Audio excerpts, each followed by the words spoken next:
Evet.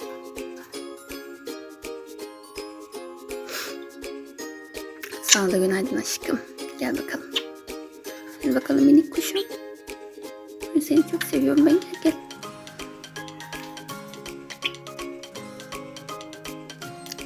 Enerjin hep daim olsun minnoşum.